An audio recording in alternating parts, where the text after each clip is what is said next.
Bonjour, dans cette vidéo j'avais envie de vous expliquer le pourquoi je mets en place ce cours sur les huiles essentielles et le deuil. Comme beaucoup de gens, j'ai commencé déjà par, on va dire, subir le deuil avec la perte d'une part de mes parents très jeunes, la perte d'autres personnes de la famille et de mon entourage. Du coup, j'ai eu une curiosité dès l'âge de 16 ans de comprendre ce que c'était que la mort, qu'est-ce qu'il y avait dans ce passage de la vie à la mort et de pouvoir voir le sens derrière tout ça. C'est ce qui m'a amené à faire mon travail de recherche à l'école infirmière sur cette thématique. Dès l'âge de 16 ans, en fait, j'ai commencé à faire de l'accompagnement en fin de vie et j'ai continué tout au cours de ma carrière d'infirmière. Et ensuite, quand j'ai commencé à travailler avec les huiles essentielles, eh bien, j'ai essayé de regarder quelles étaient les huiles qui pouvaient nous accompagner en fait dans le processus du deuil en tant que personne qui, entre guillemets, subit le deuil, subit la perte.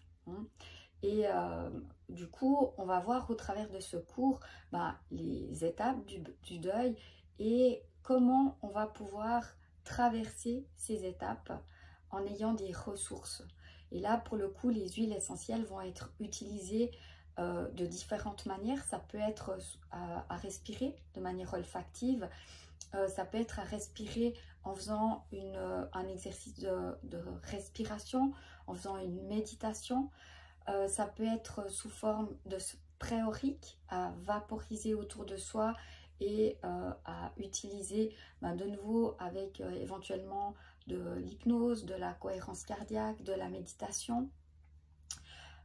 Et on va voir qu'on va pouvoir aussi éventuellement les appliquer sur le corps, voire dans certaines situations, pourquoi pas les ingérer.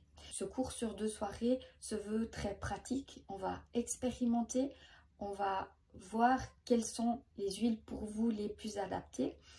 Et il s'agit de voir que il y a différentes manières de vivre le deuil. Ça peut être en fait la perte d'un être cher qui est décédé, mais ça peut être aussi un chagrin d'amour, ça peut être une séparation, un divorce, la perte d'un animal, la perte d'un travail, un enfant qui quitte le nid familial, qui prend son indépendance et qui est vécu comme une perte.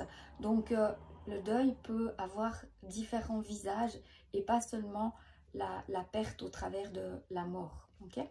Donc on va aborder tout ça au travers de cet atelier de 2 soirées. Et voilà, si ça vous intéresse, eh ben, je vous invite à vous inscrire à l'atelier pour découvrir un petit peu plus sur ce que je vous propose comme outil et comme ressources.